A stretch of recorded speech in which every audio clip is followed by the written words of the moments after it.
আসসালামু আলাইকুম। Redmi note 10 আপনাকে যুক্ত করা হচ্ছে, বলেন। আসসালামু আলাইকুম ভাই। আপনার উপরে শান্তি বর্ষিত হোক, বলেন। আপনার নাম কি রেডমি নোট 10 নাকি? আমার নাম ভাইয়া মারুফ। আচ্ছা, ভাই ভালো আছেন? আমি ভালো আছি, বলেন। আসলে ভাই আমার একটা প্রশ্ন। আপনি মুসলমান কিনা জানি না, যেকোনো ধর্মেরই হোক না কেন, না, না, আপনি কি ভাই মুসলমান তো এটাকে আমি বিশ্বাস করেন? মুসলমান তো শোনেন অবশ্যই ভাইয়া, না ভাই। মুসলমান হ্যাঁ, হওয়ার তো কোনো প্রশ্নই ওঠে না। এটা তো কেমন এটা কথা কইলেন, এটা পৃথিবীতে তো দেখি আরো অপমানজনক কথা পৃথিবীতে কইলেন। এরকম আমি কি জঙ্গি হব কেন ভাই? বুঝলাম না তো। আচ্ছা, এটা জঙ্গির কি আছে ভাই? এই যে নবী মোহাম্মদ ধর্মের জন্য? শিখায় গেছে, নবী মোহাম্মদ শিখায় গেছে জঙ্গিগিরি, মানে জঙ্গিবাদ, এবং হচ্ছে কামড়াকামড়ি, খুনাখুনি, মারামারি, এগুলো শিখায় গেছে, যেগুলো আমরা আচ্ছা ভাই, প্রতিদিন রেফারেন্স সহ বের করে করে দেখাই যে নবী মোহাম্মদ সারা পৃথিবীতে একটা অশান্তি সৃষ্টি করে রেখে গেছে, জঙ্গিবাদ কায়েম করে গেছে। এই জন্য সারা পৃথিবীর মানুষ এখন অশান্তির ভিতরে আছে। এইদিকে আজকে বোমা মারে, ওইদিকে সেদিকে বোমা মারে, সেদিকে মানে মানে আত্মঘাতী বোমা মারে, সেদিকে সেদিকে হচ্ছে চাপাতি নিয়ে মানে ঝাঁপায় পড়ে। শুধু যদি বাংলাদেশের কথাই চিন্তা করি, বাংলাদেশেই তো দেখেন, হিন্দুরা থাকতে পারে না, বৌদ্ধরা থাকতে পারে না, মেয়েদেরকে রাস্তাঘাটে মানে করা হয়, হ্যারাস করা হয়।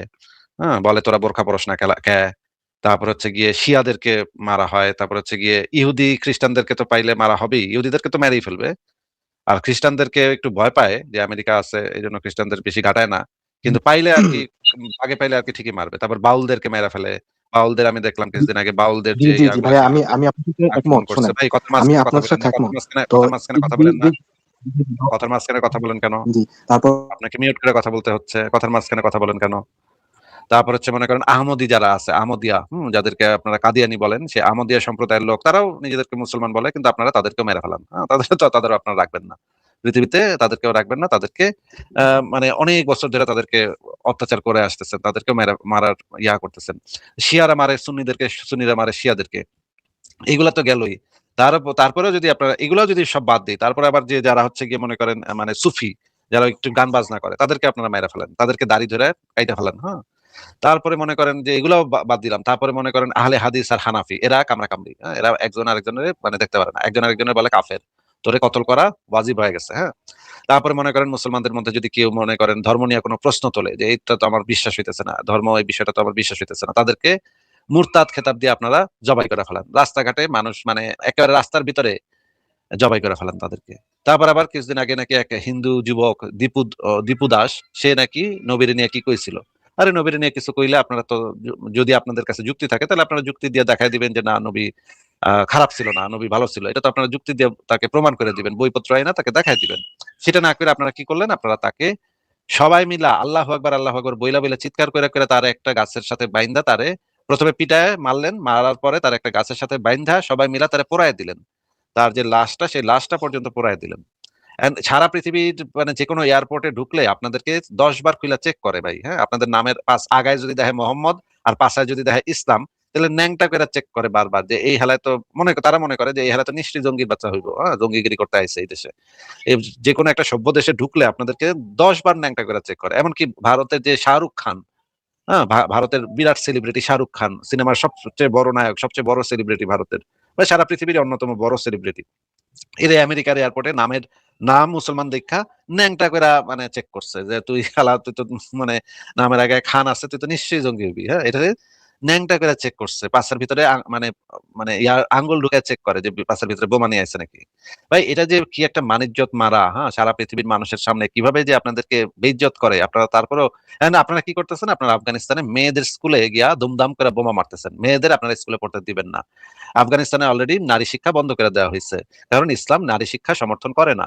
মেয়েদেরকে আপনারা শিক্ষা দীক্ষা দিবেন না। মেয়েদেরকে আপনারা মানে বাচ্চা পয়দা করার মেশিন হিসেবে রাখতে চান। মানে মুশরিকদেরকে আপনারা রাখবেন না, কাফেরদেরকে আপনারা রাখবেন না। আপনারা মানে মূর্তি পূজা করতে দিবেন না। ইসলামিক রাষ্ট্রে আপনারা মূর্তি পূজা করতে দিবেন না। সবাইরে মেরে ফেলাইবেন। ভাই এত ঘৃণা, এত মানে এগুলা তো একেবারে বন্য পশুরাও তো এত এত এত মানে ভয়ংকর হয় না।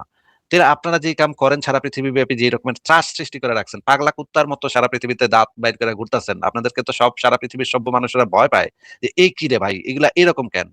তখন আমরাও তো এগুলা দেখি যে সারা পৃথিবীর মানুষ আপনাদেরকে কি চোখে দেখে, আপনাদেরকে জঙ্গি বলে মনে করে, হ্যাঁ? বাংলাদেশ থেকে আপনি কোন দেশের ভিসা পাইবেন না।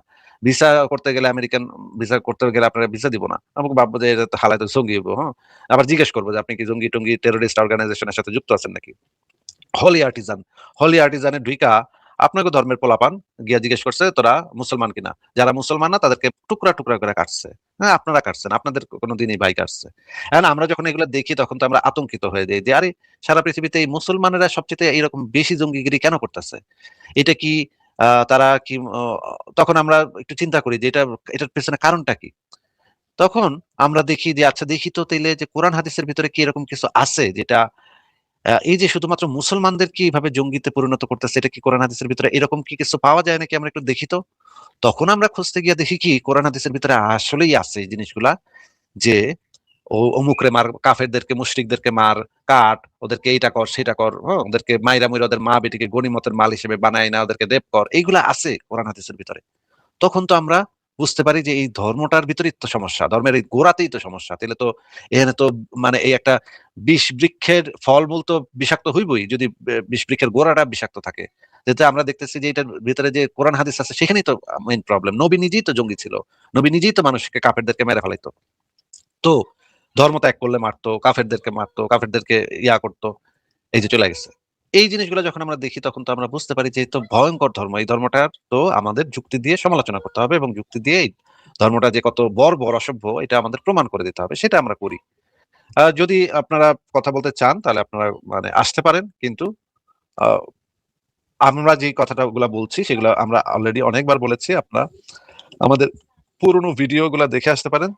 আপনারা যদি এখানে এসে যদি আহ কথাবার্তা বলেন, পুরোনো কথাবার্তা বলেন, ভাই আপনি কি মুসলমান, এই কথা বললে তো তখন তো আমাদের কথা শুনতে হবে। রেডমি 10 আপনাকে আবারও যুক্ত করা আছে, বলেন আপনি শুনতে পাচ্ছেন? জি জি ভাইয়া, শুনতে পাচ্ছি। আপনি তো ভাইয়া আমাকে বলার সুযোগই দেননি। হ্যাঁ, আপনি আমাকে তাহলে জিজ্ঞেস করলেন যে আপনি মুসলমান কিনা, এই জন্যই তো আপনাকে এত বড় লেকচার দিতে হইলো। সরি, আমার ভুল হয়েছে। আমি এটা আমি জানি না, আপনি যে রাগ হইবেন। আচ্ছা যাই হোক, আমার আপনি যেগুলো যেগুলো আপনি আমাকে বলছেন, এগুলো থেকে সবগুলো আপনার এটা ভুল ধারণা। হ্যাঁ, মানলাম মুসলমান। সবগুলা ভুল ধারণা, এটা হচ্ছে আপনার জাস্ট আপনি জাস্ট দাবি করলেন যে আমার ভুল ধারণা। আমার কথাগুলা যদি ভুল আপনার বলতে হয়, প্রমাণ করতে হবে সেই কোনটা হ্যাঁ, ভুল ধারণা প্রমাণ সেটা। করতে হবে ভাই। কথার মাঝখানে কথা না, কথার মাঝখানে কথা না। আমি ওকে মুখে ওকে। মুখে বলতে পারি সারা পৃথিবীর সবার সবকিছু ভুল ধারণা, এটা আমি আমার মুখে মুখে বলে দিতে পারি। এই কথার ২ পয়সার কোনো মূল্য নাই। এই কথার কোনো ২ পয়সারও কোনো মূল্য নাই। আমি এটা মুখে মুখে বাসায় বসে বলতেই পারি। সারা পৃথিবী যে যা কইছে সব ভুল ধারণা। এই কথা একটা মূল্যহীন কথা। এই কথার ২ পয়সারও কোনো মূল্য নাই। এটা যেকোনো গরু ছাগলও বলতে পারে। যেকোনো গরু ছাগল রাস্তা থেকে যেকোনো একটা আ মানে কম দিয়ালা বলদ ধইরা আনলেও হেও এই কথা কইতে পারে। এই কথার কোনো মূল্য নাই। এটার মূল্য হবে তখন যখন আপনি আমার কোনো একটা স্পেসিফিক কথাকে উত্থাপন করে প্রমাণ করে দিতে পারবেন যে এই কথাটা আপনি বলছিলেন, এই কথাটা ভুল কথা। এই যে দেখেন আমি প্রমাণ করতেছি। তখন সেই কথাটা মূল্যবান কথা হবে। তো আপনি যদি এই ধরনের দাবি করেন যে আপনি যা বলছেন সব ভাই ভুল কথা। আপনার তো সব কথা ভুল কথা। এই সমস্ত ফালতু কথা আমার সামনে আমার লাইভে এসে না বইলা, আপনার যদি কোন স্পেসিফিক আচ্ছা, আর্গুমেন্ট, স্পেসিফিক থেকে। কথার মাঝখানে কথা না, ওকে ওকে ওকে। চুপ করে থাকেন, হ্যাঁ। যদি আপনার আমাকে কোন বলার একটা সুযোগ দিন। স্পেসিফিক হুম, যদি আপনার কোন স্পেসিফিক আর্গুমেন্ট থাকে যে আসিফ সাহেব আপনি অমুক দিনে বলছিলেন যে আমার নবী মুহাম্মদ সে নাকি দাসীর সাথে করত। এই জি কথাটা জি। আমি আজকে ভুল প্রমাণ করতে আসছি ভাই। দেখেন আমার কাছে দলিল প্রমাণ আছে। আমার নবী কোনদিন কোন দাসীর সাথে এগুলো করে নাই। যা একটা করছে একটু বিবিদের একটু সাথে করছে। সুযোগ দিবেন আমাকে? কথার মাঝখানে আবার কথা বলতেছেন কেন? আমি তো আপনাকে সেই উদাহরণ দিয়ে দিচ্ছি যে ওকে আপনি ওকে কিভাবে ওকে। করবেন, আমার কথাকে ভুল প্রমাণ কিভাবে করবেন। সেটার তো না না, আপনাকে দিব না। দিব সেই উদাহরণই তো দিয়ে দিচ্ছি। আর কথার শব্দ করেন না, সাউন্ড করেন না, চুপ করে থাকেন। ওকে। মনে করেন আপনি যদি এরকম হয় যে ভাই আপনি কিন্তু বলছিলেন ওইদিন যে আমার নবী নাকি দাসীবান্দির সাথে করতো এই সমস্ত সেক্স টেক্স করতো, হ্যাঁ? এটা কিন্তু ভাই আপনি ভুল বলছেন। এটা কিন্তু আমার কাছে প্রমাণ আছে, দলিল প্রমাণ আছে। আমি আজকে প্রমাণ করে দিব।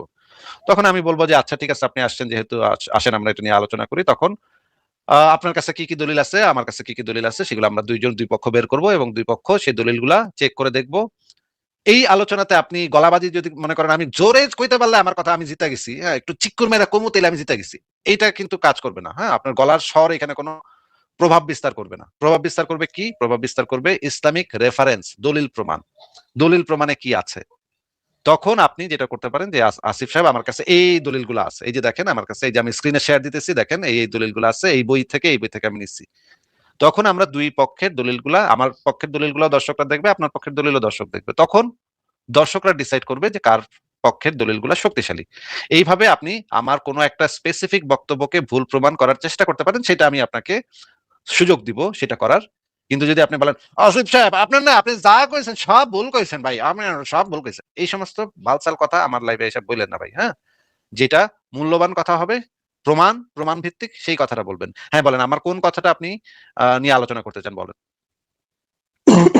প্রথমে আপনার একটা কথা, একটা স্পেসিফিক ইয়া নিয়ে আলোচনা করতে চাই। আমাকে ভাই থামায়েন না, আমার এটার মধ্যে থামায়েন না, হ্যাঁ? আমাকে থামানোর বলতে দরকার দিন। পড়লে তো থামাইতে হবে। বলেন, আপনি বলতে থাকেন, আপনার কথা যদি পয়েন্টে থাকে থামাবো না। আচ্ছা, পয়েন্টে আপনি বলছেন যে কোরআনের মধ্যে কাইটা লাও, মাইয়া লাও, ফাইয়া লাও, এমন একটা কথাও ভাই নাই কোরআনের মধ্যে। এরকম জঙ্গিবাদের কোনো কথাই নেই কোরআনের মধ্যে। আপনি আচ্ছা বলছেন কোরআনের মধ্যে কাফেরদেরকে মাইয়া আচ্ছা, লাও, এই কোরআনের মানে ভেতরে যদি কোরআনের ভেতরে এরকমের কোনো কথা নেই, আচ্ছা আপনার কথা আমি শুনছি ভাই। জি, আমি কোরআনের বলি, ভেতরে আমাকে একটু সুযোগ দেন কথার ভাই। মাঝখানে কথা না, আমার শেষ কথার মাঝখানে কথা না, কথার মাঝখানে কথা না। বলতে গেলেই বলেন কথার মাঝখানে আচ্ছা, কথা না, আমার শেষ আপনাকে মিউট করে রাখতেছি তাহলে এখন। আপনি বলছেন কোরআনের ভিতরে এরকম কোনো কথাই নাই যে মাইরালা কাইটালা ওদেরকে মার ওদেরকে কাটে, এরকম কোনো কথাই নাই। কোরআনের ভিতরে খালি শান্তি শান্তি কথাবার্তা আছে।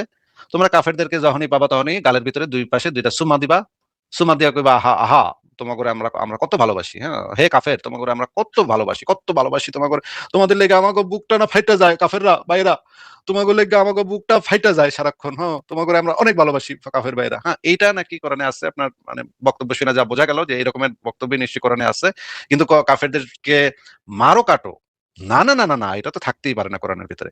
তো আমরা এখন তাহলে একটু কোরআনটা একটু খুলে দেখি যে কোরআনের ভিতরে এরকমের কোনো কথা আসলে আছে নাকি। আমি নিশ্চিতভাবে জানি এখন আপনি যেটা আমি এখন কোরআনের থেকে এরকমের অসংখ্য আয়াত বাইর করে দেখাবো যে নোংরা নোংরা মাইরালা কাইটালা কত কত কথা আছে, হাদিসের ভিতরে কত কত কথা আছে। আপনি তখন তেনা তোনা পেঁচাইয়া বলতে চেষ্টা করবেন যে না ভাই এটা দ্বারা এটা যে কোপাও ওদেরকে কোপাও, এই কোপাও বলতে কোপাও বোঝায় নাই ভাই, এখানে বোঝানো হয়েছে সুম্মা দাও, এই কোপানো বলতে সুম্মা দেওয়া বুঝাইছে, এরকমের আপনি তখন তেনা পেঁচাপাচি করবেন। তারপর একটু পরে বলবেন যে ভাই আগের আয়াত পরের আয়াত পড়তে হইব ভাই, আগের আয়াত পরের আয়াত পড়তে হইব ভাই, আগের আয়াত পরের আয়াত না পড়লে ভাই এই আয়াতটা বুঝে যাইবো না ভাই, এইগুলা করবেন। তারপর আগের আয়াত পরের আয়াত পড়লে তখন আবার কইবেন যে এরও আগের আয়াত পরের আয়াত পড়তে হইব ভাই, এরও আগের আয়াত আছে, এরও পরের আয়াত আছে। এইভাবে নানা তেনা পেঁচাপেচি করবেন ঘন্টাখানেক। সেই যে আপনারা যে ঘন্টাখানেক ধরে তেনা পেঁচাপেচি করেন, সেই তেনা পেঁচাপেচি আমি গত 20-22 বছর ধরে দেখে আসতেছি। আমরা লাইভ যতদিন করি 10 বছর ধরে, 10 বছর আমরা দেখে আসতেছি। আপনারা কিছুক্ষণ পরে বলবেন যে ভাই আপনি আরবি জানেন, ভাই আপনি তো আরবি জানেন না, আপনি আরবি বুঝেন ভাই, আরবিতে এটা দ্বারা শব্দ দ্বারা এটা বোঝানো হয় না, ওইটা বোঝানো হয়েছে ভাই। এই জন্য আমরা মুমিনরা যখন আসে এগুলো ভাই একেবারে মানে যখন লাইভ শুরু করি সেই সময় যে মুমিনরা আসতো সেগুলো তারাও এই কথা কইতো, এবং এগুলাতে আমরা ইয়া কইরা লাল কইরা কইরা এই পর্যন্ত আসছি। হ্যাঁ, আপনি আপনি মনে হয় আমাদের লাইভ বেশি শুনেন নাই, মানে হপায় শুনছেন, হপায় শোনার কারণে আপনি এখন টের পান নাই যে কোন জায়গায় আইছেন। মানে আপনি মনে করছেন যে এই সমস্ত তেনাবাজি করে আপনি আমি জামুগা, হ্যাঁ এই ধরনের কিছু উল্টাপাল্টা তেনাবাজি করবো, আরবি জানেন আগের রাত পরের রাত, কিন্তু আগের রাত পরের রাত তো আমরা যদি যাই সেখানেও আমরা দেখবো, সবকিছু আমরা দেখবো। কিন্তু আপনার যে দাবিটা সেই দাবিটা হইতেছে কোরআনের ভিতরে এরকম কোনো আয়াতই নাই, হ্যাঁ যে মারো কাটো এরকম কোনো আয়াতই কোরআনের ভিতরে নাই। সেটা আমরা আগে একটু ভেরিফাই করি যে কোরআনের ভিতরে এই রকমের কোনো আয়াত আছে নাকি নাই। আর আয়াত যদি পাওয়া যায় তাহলে তো আপনি শেষ। তখন আপনি যেটা করতে পারেন যে ভাই আয়াত ব্যাখ্যা আছে, আয়াতের ব্যাখ্যা বুঝতে হইব, শানে নজুল বুঝতে হইব, কিন্তু শানে নজুল বুঝতে হইব কি বুঝতে হইব না সেটা তো ওই আয়াতটা যে আছে এই সত্যকে বাতিল করে না। মনে করেন কোরআনের ভিতরে যদি আমি দেখাইতে পারি কাফেরদের মারো কাটো এটা বলা আছে, তখন আপনি যেটা মানে মানে ইয়া কইতে পারেন যে ভাই এইখানে এটার ব্যাখ্যা বুঝন লাগবো, এই ব্যাখ্যা বুঝন লাগবো। ব্যাখ্যা যদি আমরা বুঝতে যাইও তা সেটা তো কোরআনের ভিতরে যে এই কথাটা আছে এই কথাটাকে বাতিল করে না, মানে এই কথাটাকে ভুল প্রমাণ করে না। আমার আমি নিশ্চিত যে আপনি আমার কথা বুঝতে পারতেছেন না, আমি কি বলতেছি আপনার মাথায় ঢুকতেছে না। এই কারণে আমি সরাসরি কোরআনে এখন চলে যাই। আহ আমরা কোরআনের আয়াতগুলো একটু দেখি এবং হাদিসও দেখবো। হাদিসে আরো ভয়ঙ্কর ভয়ঙ্কর কথা আছে, তাদের মাইরা মুইরা তাদেরকে আহ মানে মা বেটিকে গনিমতের মাল হিসেবে তুইলা আনা আনি, এবং আইনগুলোও দেখবো, ইসলামী যে আইনগুলো সেগুলো আমরা দেখবো।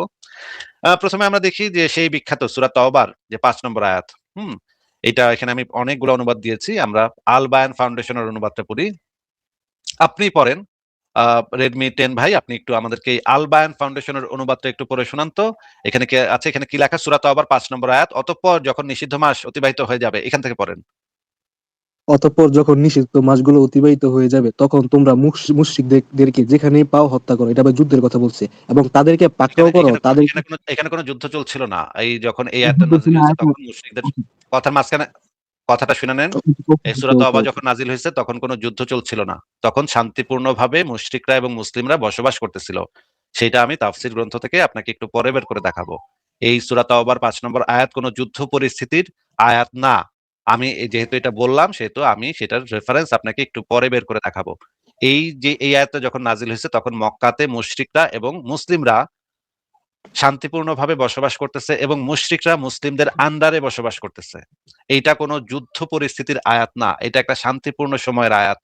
এই আয়াত নাজিল হওয়ার পরে গিয়ে যুদ্ধটা শুরু হয়েছে। আল্লাহ যখন এই নির্দেশটা দিয়ে দিচ্ছে এর পরে গিয়ে মুশরিকদেরকে মারা শুরু করছে।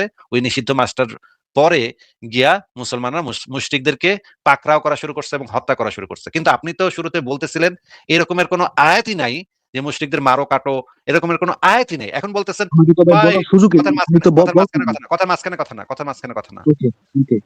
আপনি তো একটু আগে বলতেছিলেন এরকম তো কোনো আয়াতই নাই। এখন যখন আয়াত বাইর হইলো তখন আপনি কইতেছেন এটা তো ভাই যুদ্ধের ভিতরে ভাই, এটা তো যুদ্ধের ভিতরে। যেটা মিথ্যা ভাই কথা। আমরা এটা মোটেও যুদ্ধের ভিতরে না।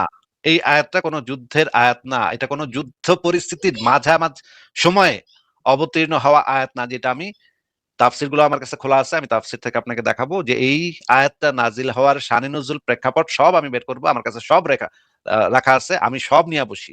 সমস্ত তাফসির সমস্ত হাদিস আমার কাছে মজুদ থাকে স্ক্রিনে, আমি খটাস খটাস করে বের করে ফেলাই। আমার এখানে চাপাবাজি করে বাটপারি করে কোনো পার পাওয়া যায় না ভাই। এই জন্য মুমিনরা আমার লাইভে আসতে, বড় বড় আলেমরা পর্যন্ত আমার লাইভে আসতে ডরায়, কারণ আমি ফটাস ফটাস করে সবকিছু বের করে ফেলাই। কোনো মানে সেকেন্ড লাগে না, ঠাকা ঠাক বাইর করি। আপনি যে বললেন যে এই আয়াতটা নাকি যুদ্ধের সময়ে যুদ্ধ পরিস্থিতির আয়াত, এই কথাটা আপনি প্রমাণ করবেন, আমি প্রমাণ করব এই আয়াতটা কোনো যুদ্ধ পরিস্থিতিতে নাজিল হয় নাই। এটা একটা শান্তিপূর্ণ সময়ে, সেই সময় মক্কা দখল হয়ে গেছে এবং মক্কাতে তখন মুশরিকরা কাবা শরীফে যে হজ হয় সেই হজ করার জন্য প্রস্তুতি নিতেছে। সেই সময় হজের ইমাম হিসেবে নবী মোহাম্মদ মদিনা থেকে আবু বকরকে প্রেরণ করছে। আবু বকর সেই হজ পরিচালনা করবে বইলা মক্কায় গেছে। সেই সময় মুহাম্মদের কাছে এই সূরা তওবার প্রথম ৪০টা আয়াত নাজিল হয়েছে। তখন মুহাম্মদ আলীর কাছে সেই ৪০টা আয়াত দিয়ে বলছে, যাও এই আয়াতগুলা আবু বকরকে গিয়া পৌঁছায় দাও। আবু বকর তখন মক্কায় হজ পরিচালনার দায়িত্বে। সেই সময় আলী আসলো, আলী এসে বলল যে হে আবু বকর, নবী আমাকে ৪০টা আয়াত দিয়ে পাঠাইছে, বলছে এগুলা সবাইকে ঘোষণা করতে।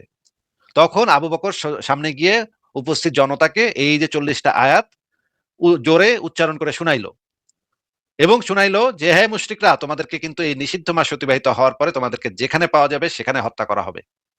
তোমরা দ্রুত গতিতে ইসলাম গ্রহণ করে ফেলো, নইলে কিন্তু তোমাদের খবর আছে। এই নিষিদ্ধ মাস অতিক্রম হয়ে গেলে কিন্তু খবর আছে, মেরে ফেলাম সবাই। এই হুমকিটা দেয়া হইলো। সেই সময় মুশরিকরা এবং মুসলিমরা শান্তিপূর্ণভাবে সহ অবস্থান করছিল মক্কায়। আপনি বললেন ভাই আমার সাথে এই সমস্ত বাটপারি চাপাবাজি করে লাভ নাই, কারণ এই সমস্ত তাফসির আমি মুখস্থ করে দিতে পারি। আপনি যেই তাফসিরের নাম জীবনে শোনেন নাই সেই তাফসির আমি টপ টু বটম মুখস্থ করে দিতে পারি। আপনি কার সাথে কথা কইতে আসছেন আপনার কোনো আইডিয়া নাই, রেডমি নোট ভাই। আপনার কোনো আইডিয়া নেই আপনি কার সাথে কথা বলতে আসছেন। আমি আপনাকে যেই কথাগুলো বললাম সেই কথাগুলো এখন আমি দলিল বের করে দেখাবো যে আমি যেই কথাগুলো বললাম সেগুলো অক্ষরে অক্ষরে সত্য কিনা। আমি আপনাকে কি বলছিলাম? আবু বকর তখন হজের দায়িত্ব, নাকি এটা বলছিলাম? রেডমি নোট 10 বলেন, কথা বলেন।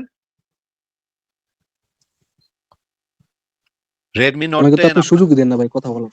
আমি কথা আপনি যে বলতে দাবি করছেন মিথ্যা কথা বললে হ্যালো। তো কথা বলতে দিব কেমনে? আপনি মিথ্যা কথা বললে কথা বলতে দিব কেমনে? আপনি বলছেন না এই আয়াতটা যুদ্ধের মধ্যে নাজিল হইছে? জি। এইটা যুদ্ধের মধ্যে নাজিল হয় না, এটা তো আপনি একটা মস্ত বড় মিথ্যা কথা বলছেন। আপনি একটু দেখান তো, আপনার দলিলটা আগে দেখি, তারপর আমি আমার দলিল দেখাবো। যে আপনি বলছেন যে এই আয়াতটা নাকি যুদ্ধের মধ্যে নাজিল হয়েছে, আপনি এটা কই পাইছেন যে এই সময় তো কোনো যুদ্ধের কোনো প্রশ্নই আসে না। আয়াতেই তো বোঝা যাচ্ছে যে যখন নিষিদ্ধ মাস অতিবাহিত হয়ে যাবে তখন মুশরিকদের যেখানেই পাও হত্যা করো। তাহলে যদি যুদ্ধের ভিতরে কি ওরা কইবো যে নিষিদ্ধ মাস পর্যন্ত আমরা বয়ে থাকি, যুদ্ধ বাদ দিয়ে কি নিষিদ্ধ মাস অতিক্রান্ত হওয়ার জন্য বয়ে থাকবে নাকি? এটা আপনি তো পাগলের মতো কথা কইলেন, আপনি তো বুঝেনি না কিছু যে কোনটা যুদ্ধ আর কোনটা যুদ্ধ না। এই আয়াত যে যুদ্ধের মধ্যে নাজিল হয়েছে এটার রেফারেন্সটা দেন তাহলে, বলেন কোথায় পাইছেন এটা, বলেন। রেডমি 10 এই আয়াতটা যে যুদ্ধের ভিতরে নাজিল হয়েছে সেটা কই পাইছেন, একটু রেফারেন্সটা দেন। রেডমি 10, রেডমি নোট জি, হ্যালো। 10। হ্যাঁ, হ্যালো। আপনাকে জিজ্ঞেস করছি এই যে এই আয়াতটা যে যুদ্ধের ভিতরে নাজিল হয়েছে, এই ইনফরমেশনটা কোন গ্রন্থতে লেখা আছে সেটা একটু বলেন। আচ্ছা ভাই, এই যে কথাটা বলছে এটা কি খারাপ বলছে? এখন আমাদেরকে না, না যদি খারাপ বলছে না, না ভালো বলছে সেটা পরে যাবো আমরা। খারাপ বলছে না পরে, ভালো বলছে সেটা পরে যাবো আমরা। আপনি একটু আগে দাবি করছেন যে এই আয়াতটা নাকি যুদ্ধ পরিস্থিতির ভিতরে নাজিল হওয়া আয়াত। এইটা আপনি কোথায় পাইছেন? কোন তাফসীর গ্রন্থে এই জিনিসটা লেখা আছে? সেটা তাফসীর গ্রন্থটার নাম বলেন, আমি বের করে দেখাবো আপনার। অসুবিধা নেই, আমার কাছে সব তাফসীর আছে। যে তাফসীর কইবেন বাংলা ভাষায় সেই তাফসীর গ্রন্থ আমার কাছে আছে, আমি বের করে দেখাবো আপনারে। আপনি পৃষ্ঠা নাম্বার কইবেন, আমি সরাসরি পৃষ্ঠাতে চলে যাব। সেখানে আমরা একটু চেক করে দেখব যে এটা যুদ্ধ পরিস্থিতির আয়াত নাকি যুদ্ধ পরিস্থিতির আয়াত না। আমি যেটা জানি যে এটা মোটেও যুদ্ধ পরিস্থিতির আয়াত না। এটা যখন এমন সময় নাজিল হয়েছে যখন মক্কায় মুসলিমরা পাওয়ারে ছিল, মুসলিমরা শাসন করতেছে। মক্কা বিজয়ের পরে এই সূরা তওবা নাজিল হয়েছে। সূরা তওবা হইতেছে ধারাবাহিকতার দিক দিয়া ১১৩ নম্বর সূরা।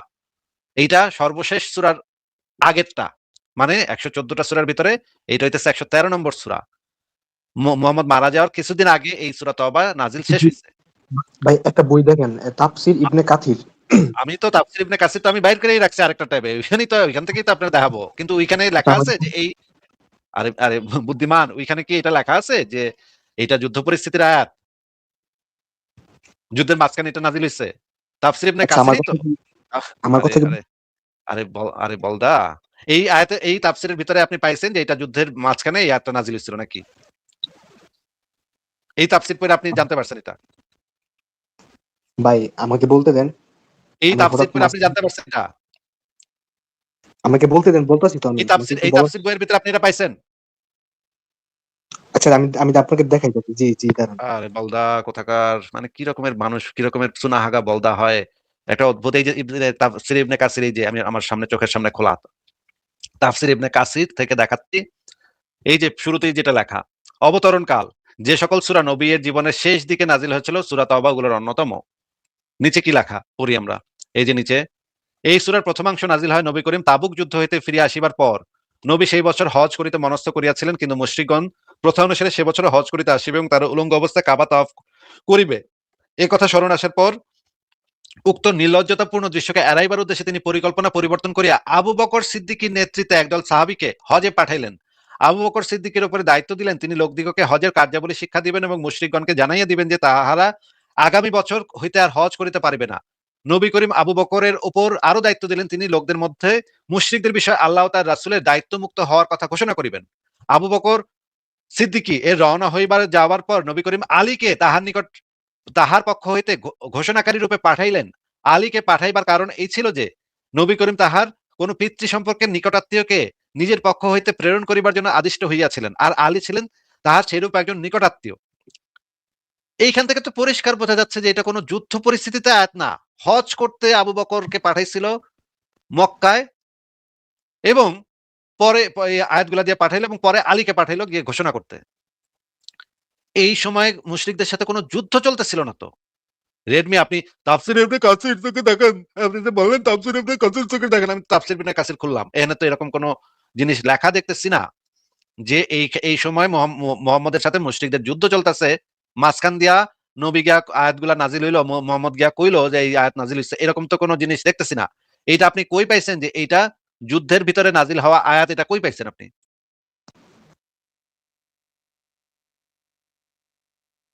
রেডমি নোট 10, কথা বলেন, কোন লাইনে লেখা আছে যে এটা যুদ্ধ পরিস্থিতির মাঝখানে এই আয়াত নাজিল হয়েছিল?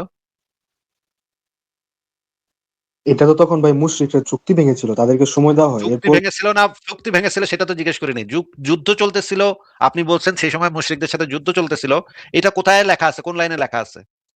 আমাকে তো ভাই বলতে দিবেন, আমি তো এই যে এই একটা আপনি শব্দ তো ইয়া করে পর যেটা বলছেন সেটা আগে প্রমাণ করেন, এরপর আরো দুইটা কথা কইলে তো আরো দুইটা মিথ্যা কথা কইবেন, তখন তো ওইগুলো নিয়ে ধরতে হইব। আপনি যদি আরো দুইটা এক্সট্রা কথা কন, ওই দুইটার ভিতরে পাঁচটা মিথ্যা কথা থাকবো, সেগুলো তো আমি ধরবো, তো প্রত্যেকটা মিথ্যা ধরি তো আমি। ধরবেন। আমার ভুল হইলে আমি ভুলটা আপনি আমার যে বললেন, আপনি যেটা মিথ্যা কইছেন এটা আগে ক্লিয়ার করে লন, তারপর আরো আর পাঁচটা লাইন পরে কোয়েন। পাঁচটা লাইন কইলে তো আপনি এটা 15টা মিথ্যা কইবেন। রেডমি, আপনি তো পাঁচটা লাইন কইলে 15টা মিথ্যা কইবেন। সেই 15টা মিথ্যা ধরতে ধরতে তো আমার আবার আধা ঘন্টা সময় লাগবে। আমি আরো আমি পাঁচটা কথা আপনার এই জন্য কেন কইতে দিমু যে যেই কথাগুলো আপনি যা কন ভুল কন, ভুলভাল কন, মিথ্যা কথা কন, ভুলভাল কন, না জেনে না বুঝা পক পক করেন। আপনি তো জীবনে ভাই তাফসীর ইবনে কাসির পড়েন নাই। তাহলে মানে মানে বাল আমি পাকনামি পড়ি করেন নাই। কেন ভাই? বাল না ভাই আমি পাকনামি পড়ি কেন নাই। করতে আসছেন ভাই? তাহলে বাল পাকনামি কেন করতে আসছেন ভাই? যেটা আপনি জানেন না সেটা তো আপনার বলতে হবে যে ভাই এটা আমি জানি না। আপনি তাহলে জি বাল ভাই আমি পাকনামি জানি। কেন করলেন? তো ভাই আমি যেটা জানি না এটা তো আপনার থেকে জানবো, এই জন্যই তো আমি তাইলে আপনার লাইভে আপনি তো এখন আমার যদি এসে দাবি করছেন যে আমি ভুল, আপনি সঠিক। তারপরে আপনি ভুল যখন আমি দেখাইতেছি তখন আপনি কইতেছেন না এটা যুদ্ধের সময় নাজিল হয়েছিল। তখন আবার তো দেখাইতেছি যুদ্ধের ভিতরে নাজিল হয়নি। তখন আপনি কইতেছেন ভাই আমি তো জানি না ভাই। আমি তো কখনো ইবনে কাসিরের তাফসীর জীবনে চোখেই দেখি নাই ভাই। আমি জানুম কেমনে ভাই? আমি তো জীবনে এটা কি বই আমি তো এটাই জানি না ভাই। তাফসীর কারে কয় আমি এটাই জানি না ভাই। এখন এটা কইতেছেন আপনি। তাফসীর কারে কয় এটা জানেন আপনি? ইবনে কাসিরের জন্ম কত সালে কোন দেখি? কোন? ইবনে কাসিরের জন্ম কত সালে কোন দেখি? এখন তো ভাই আমি বই টই নিয়ে আমি তো আমার এগুলো মুখস্থ নেই, কিভাবে বলবো? আচ্ছা ইবনে কাসিরের তাফসীর ইবনে কাসির ছাড়া আরেকটা বিখ্যাত বই আছে। ওই বইটার নাম কি কোন তো দেখি? আমি তো বললাম তো ভাই এখন আমার এগুলো মানে জানেন না? মনে নাই এখন, তুমিও তো মনে, জানেন না না। ভাই জানি না। কিন্তু ভাই আপনি তো কোনো ইসলামিক কোনো কেতাবাদি ধারে পাশ দিয়ে তো জীবনে যান নাই ভাই। তাহলে আপনি কার সাথে না ভাই, মানে কারে চ্যালেঞ্জ করতে আসছেন? কার ভুল ধরতে আসছেন? আপনার কি কোনো ন্যূনতম আমি কি কমন ভাই সেন্স নাই? একবারও বলছি, আমি কি ভাই আপনাকে একবারও বলছি যে আমি আপনার ভুল ধরতে আসছি? হ্যাঁ, তো আপনি তো আপনি যে শুরুতে এসে আমাকে, বলছেন আপনি ভুল। আপনি যেটা বলছেন সেটা ভুল। আপনি তো শুরুতে এসে বলছেন। আবার আরেকটা মিথ্যা কথা কইলেন এখন। আপনি শুরুতে এসে বলছেন না যে ভাই আপনি যতগুলা কথা বলেন সবগুলা ভুল। আমি ভুল ধরাইতে আইছি। আপনি জি এটা বলছেন না? জি জি জি বলছি তো, এই এখন এই এখন আমার ভুল এই ধরো না, এই এখন এইটুক আপনার জ্ঞান থেকে আমি নিয়া এইটুক ১০০ টা জ্ঞান নিয়ে আপনি আমার ভুল ধরতে আইছেন। এই ১০০ টা জ্ঞান নিয়া আপনি আইছেন আসিফ মহিউদ্দিনের ভুল ধরতে। এই ১০০ টা জ্ঞান নিয়া আসিফ মহিউদ্দিনের ভুল ধরন যাইব। না ভাই ভুল হইছে আমার, আমি শিখতে ঠিক পারছি আছে, আপনার ঠিক থেকে, আছে। আমি স্বীকার বলতে করার পারছি। জন্য এটা ধন্যবাদ আপনাকে। আপনি স্বীকার করছেন যে কিন্তু আপনার ভুল আপনি হইছে। এভাবে কিন্তু এভাবে ভাই, হ্যাঁ, বলেন কি? কিন্তু এভাবে ভাই আপনি কাউকে সুযোগ দিয়ে আপনি থামাইয়ে অপমান করেন না, ভাই কারণ অপমান আপনিও করতে হয়। মানুষ, কারণ হচ্ছে দেখেন, মুসলমান হিসেবে না, দেখেন রেডমি মুসলমান নোট ছাড়াই আমি ভাই, আপনাকে বলি। রেডমি নোট ভাই দেখেন অপমানটা করতে হয়। কারণ হচ্ছে গিয়ে একেবারে চুনাহাগা মাদ্রাসা থেকে ১৫-১৬ বছরের পোলাপান আইসা এরা এগুলো জোশ থাকে বুঝছেন? এগুলো জোশ থাকে যে আজকে নাস্তিক আসিফ রে এক্কেরে দাঁত ভাঙা জবাব দিয়ে আইমু। এটা বইলা ঢুইকা তারপর দেখে যে কিছুই জানে না, কিছুই পারে না। আমি তখন তারে হুম, ২ টা প্রশ্ন করলে সে উত্তর দিতে পারে না। সে এসে একেকখান দাবি করে। এগুলো তো ভাই ১০ বছর ধরে দেখতেছি ভাই। আমি কত সহ্য করব এগুলা বলেন তো? এগুলা একটার পর একটা মানে হুম, মানে মাদ্রাসা থেকে পাছা চুলকাইতে এগুলা জীবনে একটা বই পড়ে নাই। মাদ্রাসাতে যে বই পড়ায় সেইটার বাইরে একটা বই জীবনে পড়ে নাই। আবার মাদ্রাসাতে যে বই পড়ায় সেটাও ভালো করে পড়ে নাই। সেগুলো সে জানে না মাদ্রাসাতে। মাদ্রাসা থেকে আসে আমি হুম, জিজ্ঞেস করি, "আল হিদায়াহ বই পড়ছেন?" কয়, "না, আল হিদায়াহ বই কি জানে না।" আমি কই, "আরে বেটা তুই এটা তো তোর পাঠ্যপুস্তকে আছে, তোর সিলেবাসে আছে। তুই তাইলে না পইড়া পাস করলি কেমনে?" তখন কয়, "ও আচ্ছা, আচ্ছা, আল হিদায়াহ বই পড়ছি।" এই রকমের চুনাহাগাগুলা বাংলাদেশের এই রকমের চুনাহাগাগুলা আমার সাথে বিতর্ক করতে আসে। তখন তো অবশ্যই আমার তো এটাতে মেজাজ খারাপ হবে। কারণ তারা না জেনে ১ নম্বর কথা হইতেছে না জেনে কথা বলে। ২ নম্বর কথা হইতেছে যখন তাদেরকে দেখাই দিই তখন তারা আবার তেনা পেচানো শুরু করে। তখন এগুলো আবার মানে আছে। হুম? এরা আবার স্বীকার করে না। এই যে ভুল করছে, আমার লাইভে এসে ভুল কথা বলে, কিন্তু ভুল স্বীকার করে না। আপনাকে পাওয়া গেল যে আপনি অন্তত বুঝতে পারছেন যে আপনি ভুল জি, বলছেন জি, এবং জি, ভুল আপনি স্বীকারও করছেন। জি। এটার জন্য আপনাকে আমি ধন্যবাদ জানাই। এজন্য আপনাকে এখনো আমি রাখতেছি এবং আপনার সাথে আমি আচ্ছা, কথা বলব। কোন আর সমস্যা একটা নেই। মিনিট ভাই, একটা কিন্তু মিনিট, হ্যাঁ। কিন্তু ভাই যেই চুনাহাগা মুমিনরা আমার লাইভে আসে, এইগুলা যে কি বিরক্তিকর এটা তো জি, আপনি জি, জি, মানে কল্পনা করতে পারবেন না। হ্যাঁ? যে আমি কি জি, জি, পরিমাণ জি, চেতি। আমি বছরের পর বছর ধইরা একেকটা বই হইতেছে ১৬-১৭ খণ্ড। হুম? সেটা একটা বই পড়তে আমার সময় লাগে ৬ মাস। আমি ৬ টা মাস কন্টিনিউয়াসলি কষ্ট কইরা ১৬-১৭ খন্ডের একটা বই শেষ করি। হ্যাঁ? একটা মাত্র বই সেটা ১৬-১৭ খন্ড সেটা পড়তে আমার বহু সময় লাগে। আমি জি, দিনের পর দিন রাতের পর রাত সেই বইটা পইড়া আমি শেষ করি। এখন এক সুনাহাগা মুমিন আইসা সে জিন্দেগিতে ওই বইয়ের নামই শোনে নাই সে আইসা আমারে চ্যালেঞ্জ করে। তখন মেজাজটা কেমন লাগে কন? আমি আমি যে এত পরিশ্রম কইরা এই জিনিসগুলা পড়ছি, আমার কি ভাই দাম নাই নাকি? আমি এই চুনাহাগা মুমিনের সাথে আমি কথা বলব যে এই বইয়ের নামই শুনে নাই তার সাথে আমি কথা বলব এটা নিয়া? এইজন্য জি। আমার মেজাজটা খারাপ লাগে। হ্যাঁ? আচ্ছা বলেন এবার আপনি কি বলতে চান বলেন। আচ্ছা ভাইয়া, আসলে আমার একটা বিষয় জানার জন্য আপনারে বলি। আচ্ছা ধরলাম পৃথিবীতে কোনো ধর্মই মানে আসলে ঠিক না, ঠিক মতো না। মানে আমাদের মন মতো না। তো আমাদের এই মহাবিশ্ব মতো যে না ভাই, সৃষ্টি মন হইছে, মতো না ভাই। আপনি ভুল বললেন। মন মতো না। আমার মন মতো আমি চাই না। আমি চাই যে মানুষ যেন অন্য মানুষকে ঘৃণা না করে ধর্মের কারণে। মনে জি, করেন জি, জি, আপনার জি, পাশে একটা হিন্দু ছেলে আছে, হিন্দু ফ্যামিলি আছে। আপনি যেন তাকে ধর্মের কারণে ঘৃণা না করেন। কিন্তু ধর্ম জি, জি, আমাদেরকে আমরা সবাই, শিখায় যে ও অমুকের মূর্তি পূজা করে, অমুক হইলো আল্লাহর শত্রু। ও করে আ সুযোগ চামে পাইলে ওরে গলা কাটতে হইব। আর চামে না পাইলে ওদেরকে অন্তর থেকে ঘৃণা করতে হইব। এইটা আপনাকে ইসলাম শিখায়। যে মনে আপনি অন্তর থেকে তাদেরকে ঘৃণা করবেন কারণ তারা হচ্ছে অপবিত্র মুশরিক। মুশরিক মানে হচ্ছে অপবিত্র। তাদেরকে ইসলামের পরিভাষায় বলা হয় মালাউন। এটা একটা গালি। এই হিন্দুদেরকে আপনারা মুসলমানরা বলেন মালাউন মানে তারা হচ্ছে লানত প্রাপ্ত। এটা একটা গালি ভাই। এগুলো আপনারা মনে আপনারা হিন্দুদেরকে আপনারা ইয়া করেন, ঘৃণা করেন মন থেকে, অন্তর থেকে। এইগুলা ভাই একটা কথা বলি, ভেদাভেদ সৃষ্টি করে, মানসিক ঘৃণা সৃষ্টি করে। এইগুলো অত্যন্ত অসভ্য বর্বর সমাজের চিহ্ন। আমরা এই রকমের পৃথিবী চাই না। আমরা চাই সমস্ত মানুষ মিলেমিশে থাকুক। হিন্দু, মুসলমান, বৌদ্ধ, খ্রিস্টান, ইহুদি সবাই গলাগলি করুক, খেলাধুলা করুক, আনন্দ ফুর্তি করুক, বন্ধুত্ব করুক। আমি জার্মানিতে থাকি, আমার ছেলে যে স্কুলে যায় সেখানে মুসলমানের পোলাও আছে, ইহুদির পোলাও আছে, হিন্দুর পোলাও আছে, খ্রিস্টানের পোলাও আছে, সবাই একসাথে মিলেমিশে খেলাধুলা করে, কেউ কাউকে ঘৃণা করে না। আমি চাই পৃথিবীতে এই রকমের একটা সমাজ গড়ে উঠুক, যেখানে এই ধর্মীয় ঘৃণা, ধর্মীয় হানাহানি, কোপাকুপি, মারামারি, এই জিনিসগুলা নাই। এই জিনিসগুলা বন্ধ করতে হবে। এইগুলা মানুষের ভিতরে মানুষের নোংরামি সৃষ্টি করে, খুনাখুনি সৃষ্টি করে, যুদ্ধ তৈরি করে। এগুলা তো আমাদের তো শান্তিপূর্ণ পৃথিবী গড়তে হবে, আমাদের তো মানবিক এবং প্রত্যেক মানুষের সমান অধিকারের পৃথিবী গড়তে হবে। এই সমস্ত প্রাচীন জিনিসপত্র নিয়ে এখনো কোপাকুপি, আল্লাহ একবার তোর কল্লা ভালাই দিব, এগুলা করলে তো হইব না। এখন আর এখন তো সময় সেটা না।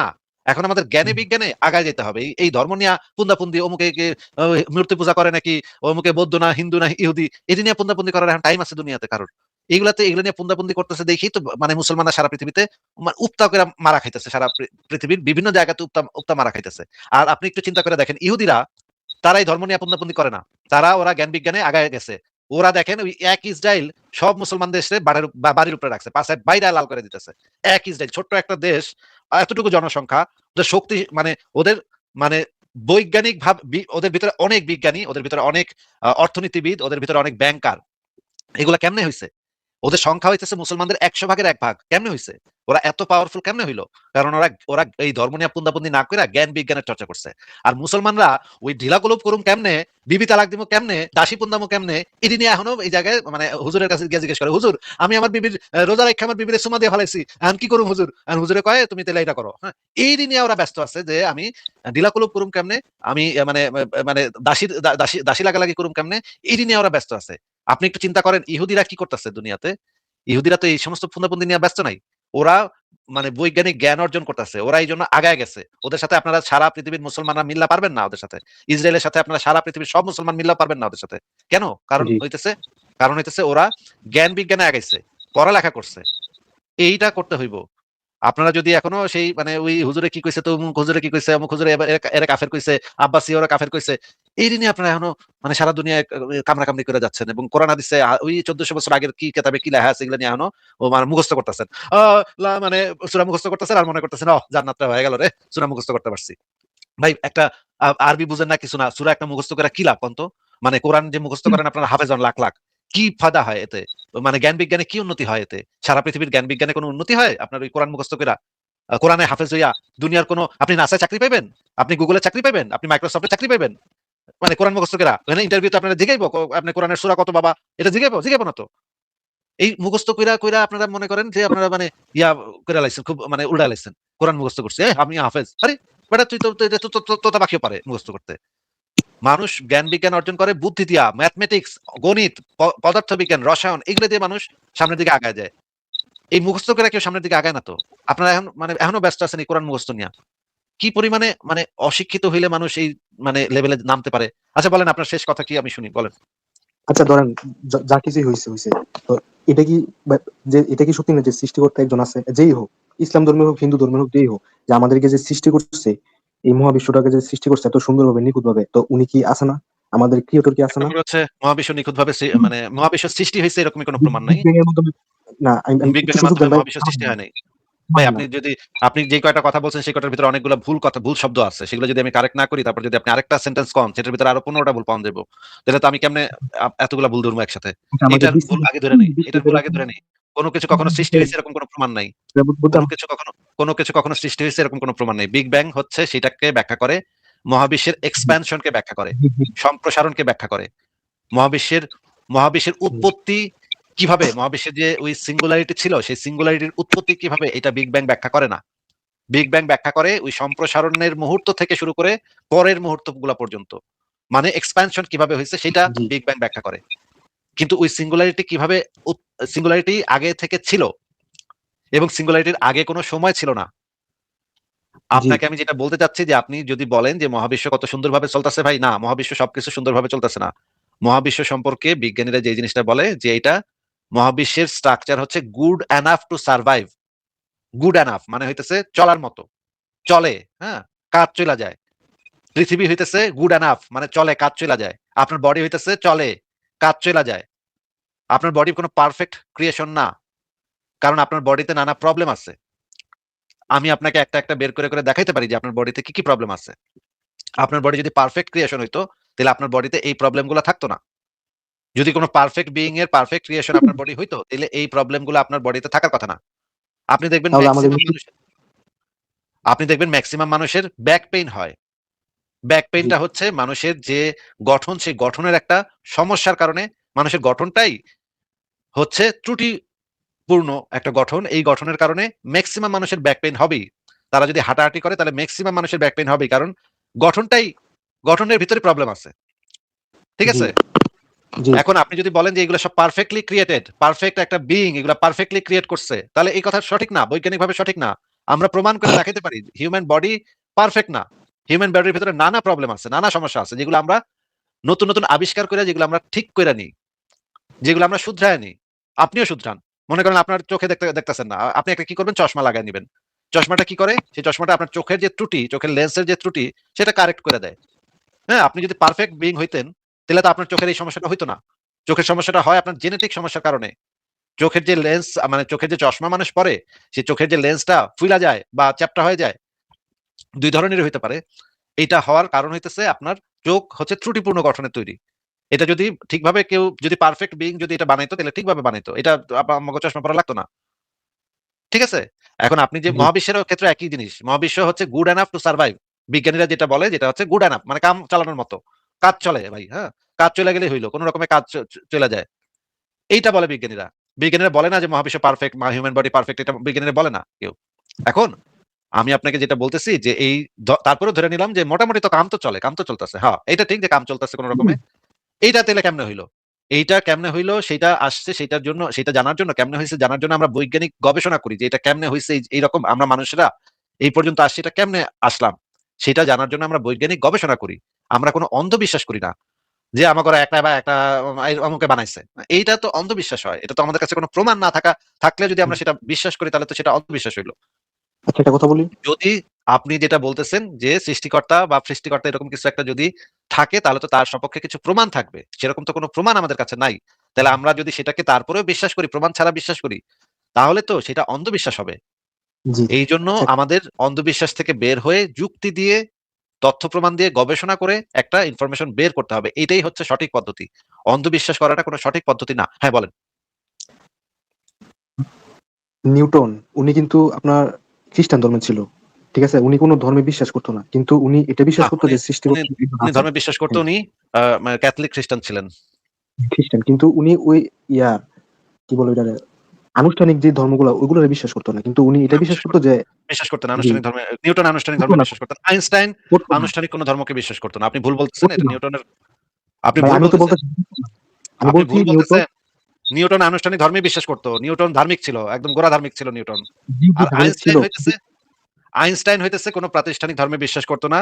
আইনস্টাইন যেটা বলতো, সে স্পিনোজার গড, গড অফ স্পিনোজা, একজন ফিলোসফার আছে, তার নাম হচ্ছে স্পিনোজা। স্পিনোজার গডে বিশ্বাস করত, মানে এটা আসলে গড না। স্পিনোজার গড আসলে কোনো আসলে গডই না। হুম। আইনস্টাইন সেই গডের কথা বলতো, স্পিনোজার গডের কথা বলতো। এই স্পিনোজার গড কোনো পার্সোনাল গড না। স্পিনোজার গড হচ্ছে মানে এটাকে ফিলোসফির গড আপনি বলতে পারেন। এটা এটা একটু কমপ্লিকেটেড, এটা বোঝাটা একটু কমপ্লিকেটেড। আপনি যেটা বলতে চাচ্ছেন যে আইনস্টাইন কোনো পার্সোনাল গডে বিশ্বাস করতো না। হ্যাঁ, আইনস্টাইনের ক্ষেত্রে এটা সত্য, কিন্তু নিউটন কিন্তু প্রাতিষ্ঠানিক ধর্মে বিশ্বাস খ্রিস্টান। করতো। সে খ্রিস্টান ধর্মের প্রাতিষ্ঠানিক যে রূপ, সে যদিও ট্রিনিটি নিয়ে তার কিছু দ্বিমত আছে। ট্রিনিটিতে সে এক্স্যাক্টলি ট্রিনিটিতে বিশ্বাস করতো কিনা সেটা নিয়ে জি, ডিসপিউট আছে। কিন্তু সে প্রাতিষ্ঠানিক ধর্মে বিশ্বাসী ছিল। সে মনে করতো ঈশ্বর আছে। ঈশ্বর মানে ওই যে পার্সোনাল গড, যেটা যে পার্সোনাল গড আছে, এটা জি। নিউটন বিশ্বাস করতো। নিউটনের ভিতরে এই ধারণা ছিল যে পার্সোনাল গড আছে, কিন্তু আইনস্টাইন পার্সোনাল গডে বিশ্বাস করতো না। এবার বলেন,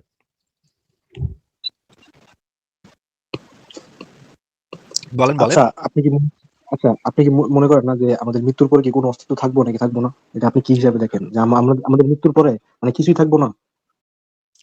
মৃত্যুর পরে কিছু থাকবে, এটা আমরা আশা করতে পারি, কামনা করতে পারি যে আরে আমি মরে যাবো ভাই, আরে সারা জীবন কত কিছু করলাম, আরে আমার মায় মরে গেল, জি, তারে আমি কোনোদিন দেখুম না আর, আরে আমার জি, ভাইটা ছোটকালে অসুখ হয় মারা গেল, অনেক কষ্ট হয় ভাই। হ্যাঁ, আমার ছোট ভাইটা, ভাই হেরার দেখুন না ভাই, এটা কেমনে মাইনা লই ভাই, এটা কেমনে হইতে পারে তাহলে ভাই? ভাই এটা তো তাহলে ভাই আমাদের, আমার একটু কথা শুনেন, কথা শুনানোর আগে, ওকে ওকে এইগুলা হইতেছে আপনার মনের আশা, মনের প্রত্যাশা, জি মানে আপনার আকাঙ্ক্ষা, যে আপনি জি চান যে মরার পরে আবার মায়ের সাথে দেখা হোক। হ্যাঁ, আমিও তো এটা চাই ভাই। আমার মা মারা গেছে, আমি কি চাই না যে মরার পরে আমার মায়ের সাথে দেখা হোক? অবশ্যই প্রত্যেক মানুষ এটা চায়। প্রত্যেক মানুষের মনে এই আশা আছে, মনে এই কামনা আছে।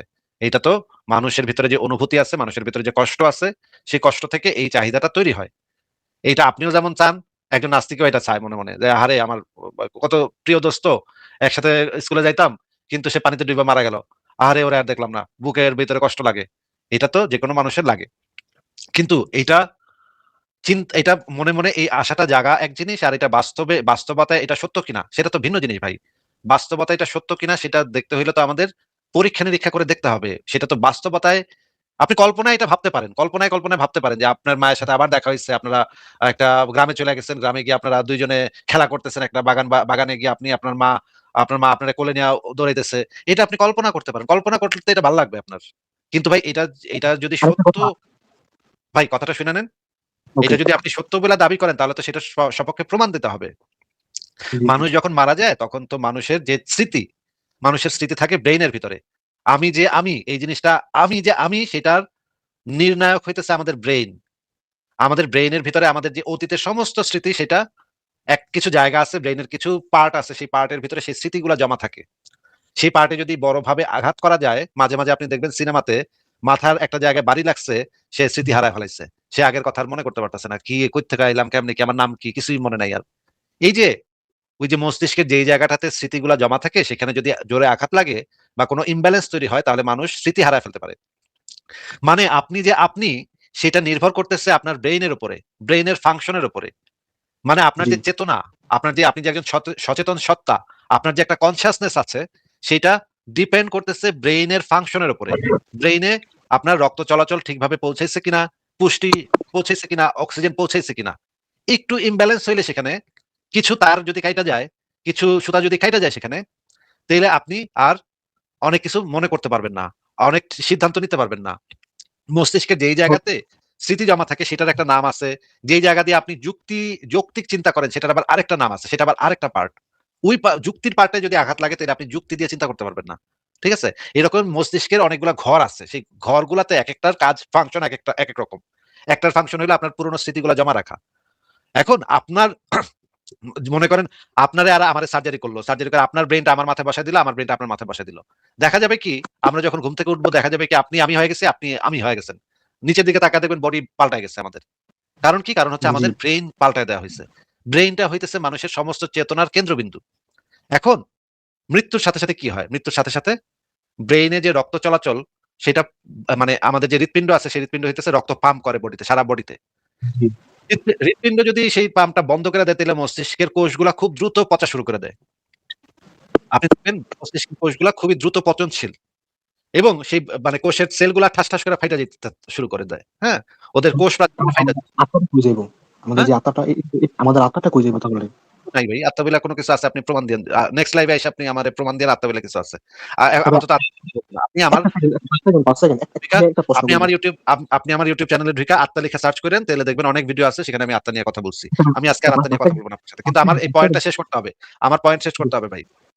আমি যেটা আচ্ছা ভাই ৫ টা বলতেছিলাম, সেকেন্ড উম ভাই আমার এই পয়েন্ট শেষ করতে হবে। আপনি ৫ টা সেকেন্ডে যদি আবার আরেকটা পয়েন্ট ১০ তুইলা ফেলেন সেকেন্ড তাহলে সময় দেন বিরক্ত ১০ হয়ে যাব। ১০ সেকেন্ড পরে আপনি আপনি আমাকে দিয়ে এই দেন। কথাটা ১০ এই কথাটা শুনে নেন, তারপর আপনি না, না ৫ সেকেন্ডের কথা, ১০ সেকেন্ডের কথা বললেন। শুনুন, আমি ভাই বাস্তবে একটা জিনিস দেখছি আমার এই অভিজ্ঞতাটা আচ্ছা, ওগুলো আমি সাথে শেয়ার শুনতে চাই করি। না। বাস্তবে শুনছেন, এটা পরে এসে আরেকদিন করেন। আপনি ভূত দেখছেন, জিন দেখছেন, ওগুলো আপনি পরে এসে বললেন আরেকদিন। আপাতত যেটা নিয়ে কথা বলতেছি সেটা, যে একজন মানুষের মানে যদি হৃৎপিণ্ড রক্ত সঞ্চালন বন্ধ করে দেয়, সাথে সাথে ব্রেইনের কোষগুলা নষ্ট হওয়া শুরু করে।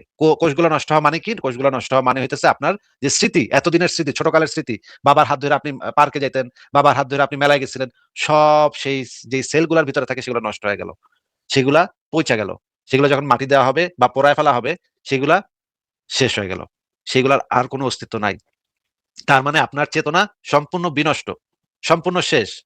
ওই স্মৃতি আনতে হইলে সেই কোষগুলো আবার লাগবো। সেই কোষগুলো আবার ঠিকভাবে একটার সাথে আরেকটা যেভাবে ছিল সেইভাবে থাকা লাগবো। তাদের যে নেটওয়ার্ক আছে, মস্তিষ্কের ভিতরে নিউরন সেলগুলার যে নেটওয়ার্ক আছে, সেই নেটওয়ার্কটা সেইভাবে গঠন করা লাগবো। কিন্তু সেই কোষগুলা তো মরার সাথে সাথে পইচা যাবে। তাইলে তো আর আপনার নতুন করে বাইচা ওঠার কোনো সম্ভাবনা আসলে নাই। কারণ আপনার বডিটা মাটির সাথে মিশে যাচ্ছে, পইচা যাচ্ছে, গইলা যাচ্ছে, পোকামাকড় খাইতেছে। যেকোনো চিন্তা করতে হইলে সে চিন্তা করার জন্য ব্রেইন লাগে ভাই। আপনার যদি মনে করেন আত্মায় উঠতাছে, আপনার আত্মায় মরার পরে আপনার বডি থেকে আকাশে উঠতাছে। এই আত্মায় তো জানবো না যে এটা আপনি যে আপনি, এটা তো জানবো না। কারণ আপনি যে আপনি সেটা আপনার ব্রেইনের উপরে নির্ভর করে। আপনার যে বায়োলজিক্যাল ব্রেইন, সেই ব্রেইনের ভিতরে যে নার্ভ সিস্টেম, সেই ব্রেইনের ভিতরে যে নিউরন নেটওয়ার্ক, সেই নেটওয়ার্কের উপরে নির্ভর করে। সেটা তো সেই আত্মার থাকবো না। তাহলে আত্মায় বুঝবো কেমনে যে এটা আপনি যে আপনি, আপনার স্মৃতি থাকবো কেমনে? বা সে দেখবোই বা কেমনে আপনারে? তার তো সে চোখ নাই। দেখতে হইলেও তো চোখ লাগবো। একটা বায়োলজিক্যাল চোখ লাগবো। শুনতে হইলে কান লাগবো। মানে কান কিভাবে কাজ করে? কানের একটা পর্দা আছে। সেই পর্দাতে ভাইব্রেশন করে। সেই ভাইব্রেশনটা মস্তিষ্কে পাঠায়। এই পদ্ধতিতে আমরা শুনি একটা শব্দ। বাতাসের কম্পন সেটা আমাদের কানের পর্দাতে কম্পন সৃষ্টি করে। সেইখান থেকে আমরা ব্রেইনে সেই সিগন্যালটা যায়। আপনার যদি আত্মা থাইকাও থাকে, সে তো শুনতেও পাইব না, দেখতেও পাইব না, গন্ধও পাইব না, জিহ্বা দিয়ে চাটলে টেস্টও পাইব না। খাইতেও তাহলে পারবো ভাই না, নিয়ার হাঁটতেও পারবো না। তাহলে যদি নিয়ার আমরা ডেট তর্কের খাতিরে ধইরেও নেই যে আপনার ওই আত্মাটা আছে, তাও তো এগুলো কিছুই সে করতে পারবে না। তাইলে ওইটা যে আপনি, ওই আত্মাটা যে আপনি, ওই আত্মা তো এটাও জানবো না যে এটা আপনি, তাই না? রেডমি নোট ভাই আপনাকে যেই জিনিসগুলা বলার সেগুলো আমি অলরেডি বলে দিছি। আপনি কতটুকু বুঝছেন আমি জানি না। কিন্তু আপনি যদি জি, জি, না আমি বুঝে থাকেন বুঝতেছি। আপনি না, ইউটিউবে না, ঢুইকা ভিডিওটা আবারও শুরু থেকে শুইনেন যে আপনাকে কি বলছি এবং চিন্তা কইরেন যে এগুলা আমি যেগুলা তাইলে বললাম সেগুলা এই জিনিসটা ভাই কেন হলো? আমি প্রায় ২-৩ বার দেখছিলাম ভাই, মানে জিন দেখছি। মানে জিন না, যেটা হোক একটা আলো দেখছি। কিন্তু মানে আমিও হাইটে দেখছি। যাইতেছে। আমি তো আপনার থেকে বেশি জিন দেখছি। আমি আমি এটা আপনার থেকে একবার বেশি দিন দেখার পর দেখছি, আমি আপনার থেকে বেশি ভূত দেখছি। কিন্তু আমি একবার ভূত দেখার দেইখা পর ভয় থাকি নাই। আমি ভূত দেইখা আমি ইনভেস্টিগেট করছি। যে এটা আসলে ভূত ছিল কিনা। পরে আমিও ইনভেস্টিগেশন এর আমি পর পাওয়া গেছে। যুক্তি দিয়ে ইনভেস্টিগেশন এর পরে পাওয়া গেছে এগুলা ভূত ছিল না। রেডমি নোট আমিও ভাই আপনাকে যা বলার আমি বলে দিছি। আপনাকে আজকে তাহলে আমরা বিদায় জানাই। আপনি ভালো থাকেন। আপনি শেষ কিছু বলতে চাইলে বলতে পারেন। না, আর কিছু বলার নাই আমার। ঠিক আছে, ভালো থাকবেন। আপনার জন্য শুভকামনা রইলো। আবারও কথা হবে নিশ্চয়ই আপনার সাথে। আইসেন আবার আরেকদিন পরে আরেকদিন কথা হবে। তাহলে বিদায় দেই আপনাকে।